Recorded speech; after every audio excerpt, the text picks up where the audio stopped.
Okay, I can tell you about the match. My experience. Yes, yes. Welcome to the Practical Pistol Show. My name is Ben. On deck, we got Grandmaster Matt Hi. and IDPA. Are you a Distinguished Master now, Gaston? Yes, I am. Yes, Distinguished Master Gaston. That's something. What? That is something. Is that a lot? I don't know. That's awesome. All Okay. right. So, Gaston, you did the IDPA World Shoot. Finally did it. You finally did it, because we've been. I had a lot of fun with you. I think a lot of guys had a lot of fun with you. At the US IPSC Nationals? Yes, we did have a good. After the National? Yeah, tell everybody what we did. We were shooting like crazy with a little gun. Yeah. Like gangsters. I got to shoot Gaston's little CCP gun, and I was like, Jesus, you're gonna shoot this against a Glock 19? Like, I don't know, dude. I don't know. That seems tough. Why do you mention the Glock 19? That's nothing compared to the, for example, this guy Warren, who is a great shooter, the guy from Warren Tactical, he showed me his gun. It was like a Colt Commander 4-inch. It was like a standard gun, like, I don't know, how do you call it, a limited gun? Yeah, he had a limited gun. Like, Jesus, you're going to shoot with this? Yeah, do you want to try it? And I tried it, and it was a standard gun, a minor 45 or something like that. I said, I'm screwed. So was it double stack? A single stack Colt Commander. I don't know the brand. It's a Colt Commander clone. I wouldn't know. Maybe it's even a Colt. You should ask Warren. Yeah. All right. So yeah, we had a lot of fun with you. So I predicted that you would get a lot of penalties. I did. I got the pictures. We're gonna have fun. I'm gonna upload the pictures later on. But I had they shot me muscle. Well, I shot a lot of. They shot at muzzle. You're saying. Yeah. Yeah, because I just ran to the other shooting stands and I like only 1 foot, like finishing an IPSC match, you know, like ba ba ba, and that drove them crazy because it was like very unsafe. Nobody did that. I felt really stupid. How was it unsafe though? What? How was that unsafe though? No, it was not unsafe, but it was like different. So They didn't expect it though. No, they didn't, and I didn't have any Versa or nothing shirt. I was like a regular guy. Yeah, you were warned not to do that, weren't you? Yeah, somebody warned me, but I don't know why. Everybody knew me anyway. Yeah, I think about 10 people were like, "Yeah, dude, you're gonna want to like just a plain shirt." Yeah, well, I didn't wear a plain shirt, but everybody recognized me either way, so that wasn't very helpful. You should have just put a Mexican flag on your sleeve or something. No, just to throw them off. I think I haven't. No, I didn't even have the Argentine flag. Anything. Just an IDPA logo on my vest. Nice. That's all. The one that Matt Mean gave me. All right. So that was cool. And you still ended up getting cover calls or whatever. Yeah. I had 3 cover calls. Twice of them were just in time for me to move my foot, but the other one got me like a 3-second penalty. Remember, I didn't win for like 1 second, so they got me there. The safety officers ended up kind of helping you out with the match there. Like, did you like that, going to a match where the penalties decided the match? As a matter of fact, every officer was very friendly and nobody wanted to screw you. The pros that they gave me, one was for tactical priority, like there was a further away target that I had to engage after all the other targets, but when the beep went off, I just shot everything, like the Virginias you could know, right? Then there was another one for cover that I was almost there. I was okay, but I didn't show them that I was in, so I could have played more safe. What do you mean? I should have played safe, like my foot really into cover. I was just at the limit, so apparently they saw me not covering and they got me with a pro. But those are my only two pros. Yeah, but it decided the match. It did, yeah. Yeah, the one with the foot, it did decide the match, and I had a video, and well, I was desperate, and I told the guy who was very patient and listened to me. I showed him the video. He told me the video is not approved. He's right. I don't know. And I told him, hey, this is probably going to decide the match. I didn't even know that I was about to win, but that's all I can think about when I get a procedural. So, but they gave it to me anyway, and it was fair. It was not unfair. And that was fair. Because they kind of fucked everybody? No. They helped everybody. I don't know why. That's my first IDPA match. Half of us were foreigners, so probably that was why. They also put some barrels in some stages so that your feet wouldn't be beside the fault line. That was very friendly with the non-IDPA shooters. It was really a very friendly match for non-IDPA shooters. It was an easygoing match. Wow, so this is not what you were expecting. I didn't expect anything, but a lot of people told me what to expect. And no, it's not what they told me what to expect. So, but you would go back, I imagine. To IDPA? Yeah. Yeah, because I had fun shooting different guns. I like shooting small guns.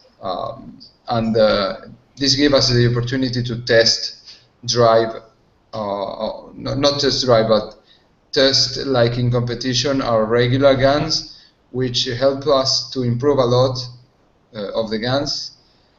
So it's fun, yeah. For me, for my work, I like it, yeah. Okay, tell us about the stages. The stages, although the targets were not that far away, because of the high penalties of the Charlies, that they call them like -1 or -3, everybody could hit the targets, but the game would be defined by points anyway. So that's cool, because nobody feels bad, everybody will hit the targets, but still the best shooters will win. And now I've heard that they're going back to, instead of half a second, 1 point down is going to be 1 second. Yeah, what do you think of that change? I think that change is cool, because you don't need to put targets too far away to test the skill of the shooters. Do you understand what I say? It's like yeah. So instead of it being coming down to hits and misses. Exactly. Yeah. It's going to come down because if you're really putting your shots where you must. That's the zero zone. So that's, at least it makes it very different from IPSC or USPSA, and that's cool. Because if you have similar sports, then yeah, what's the point? Yeah. So there was one stage, I think there was some movers on it, where there was a lot of penalties. Oh yeah, because Could you tell us about the stage and kind of describe it? Because I didn't see it. I just heard there was a crazy mover stage, so I'm curious.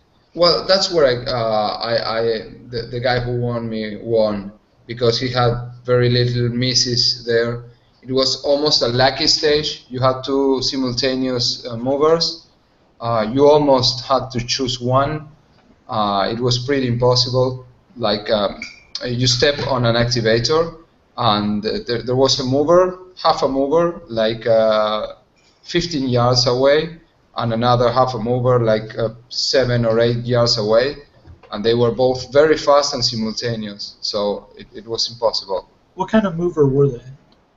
Like one was a turner, okay. that it was like twice, like this, like I don't know, maybe less than half a second exposed. A double exposure drop turner. Yep. For people who are listening to the audio rip. Yeah. You doing this with your hand. I do the mimic, and Ben can help me with the language barrier. Yeah.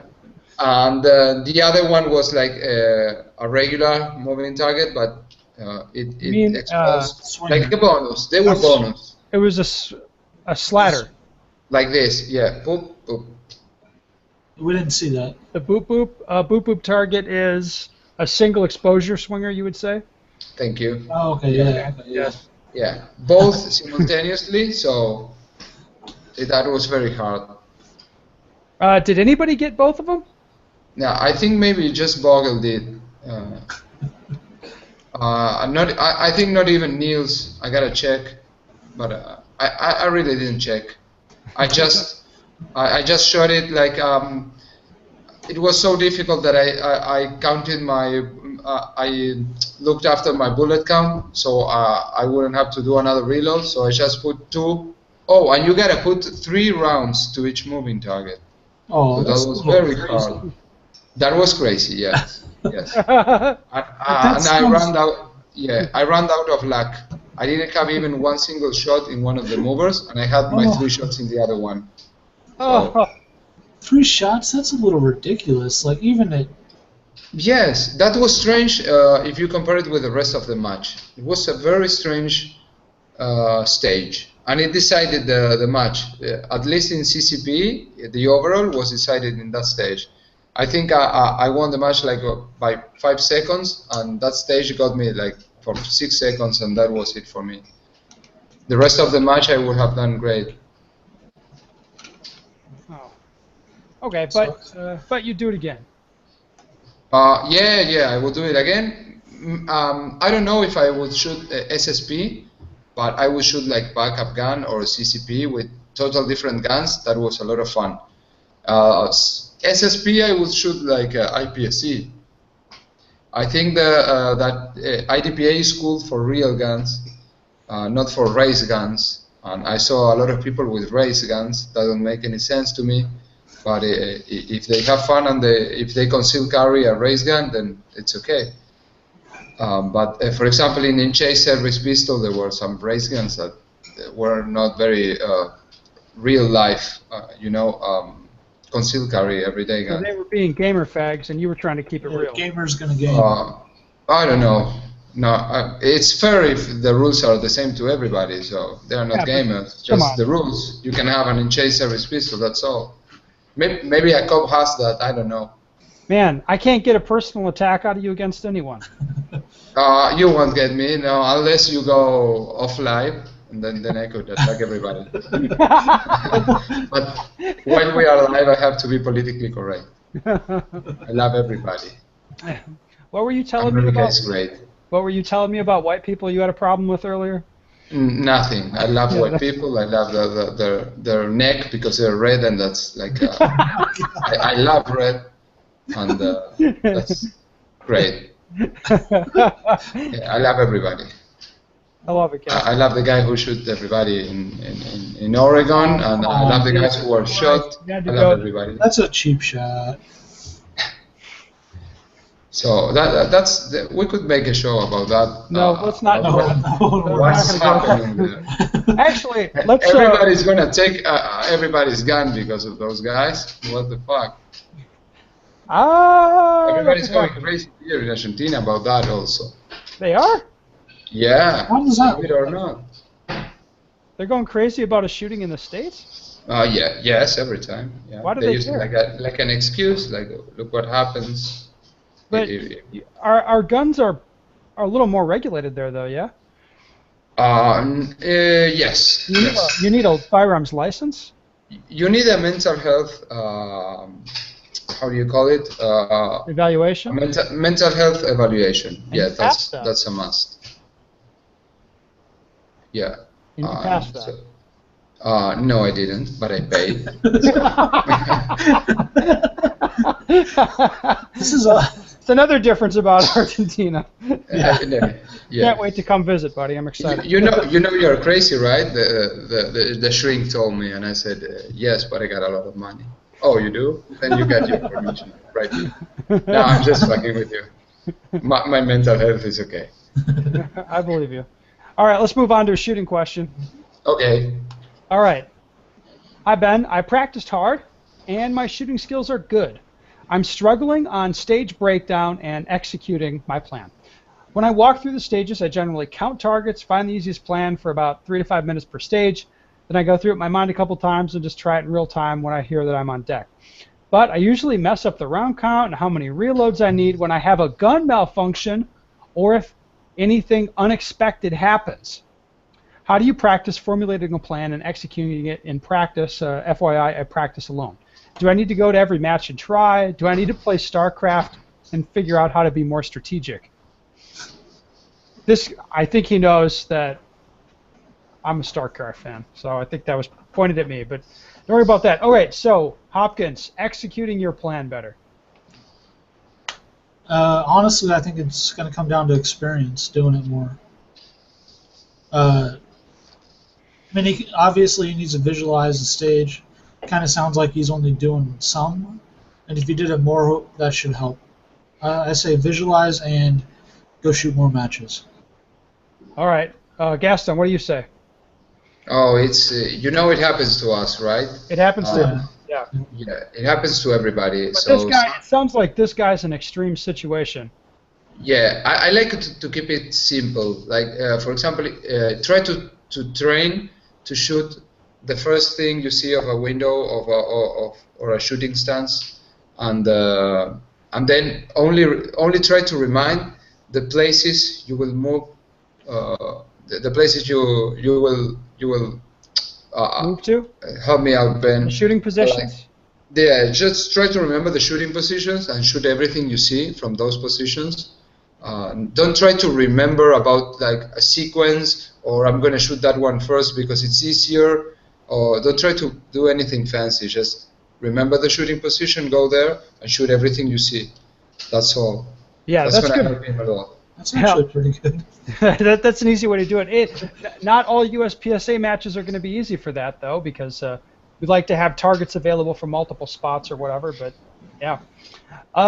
One thing I want to put in here is, yeah, of course, more experience is good, but I know this guy. This guy did a class with me, and if you... after watching him a couple times, I probably should have said something then, but I mean, because if I see the same guy do this in a class like 2 or 3 times, I start to get a little pissy about it usually. But if you're doing a drill or like a mini stage or something when you're training, don't quit halfway through. Don't do that. So what you want to do is, if you have a malfunction, mental or gun or whatever, just finish it out. Getting the habit of doing that and staying very calm when you do it. And because normally you see somebody make a little mistake or their gun fucks up or something, and then they end up making a little problem into a really big one by panicking. So if you get used to just like something happens, you just like, okay, you just finish your stage, that's it. I think that's really good for you, because this reads to me like he's having something go sideways on the stage and then he panics about it, instead of just correcting the problem and finishing the stage and kind of taking his lumps on the scores. It ends up making it a lot worse. What do you think about that, Hopkins?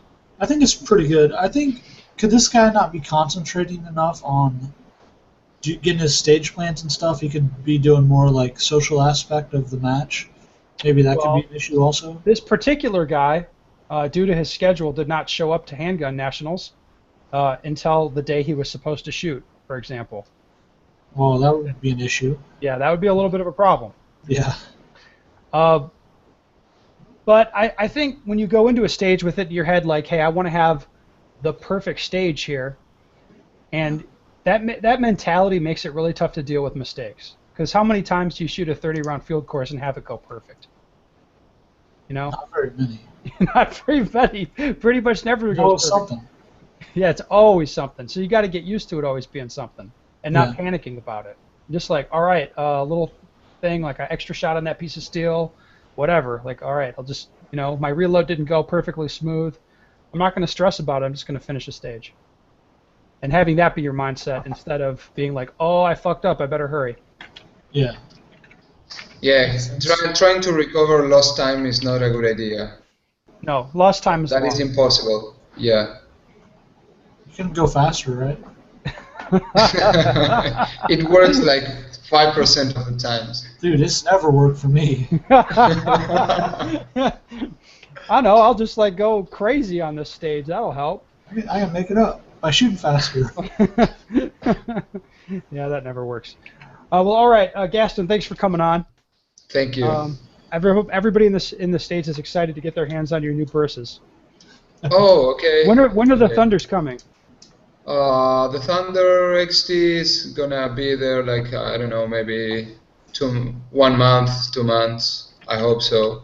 All right. And we're also gonna make a stupid like a special edition of the IDPA World Shoot, like with a regular adjustable sights and fiber optic, the BP90C, you know. People who can't afford AccuShadows or Tanfos, I'm sure will look at those guns. I appreciate it. Yeah, that's definitely what we're aiming to. Yeah. Yeah. And if you can afford an AccuShadow, you can email Matt Hopkins. He'll tell you why you don't need one. And if you want parts for the Tanfoglio you can't get, email me, and I will hook you up. Thanks for listening, everybody. If you have a shooting question, send it over to me. I'd love to answer it for you.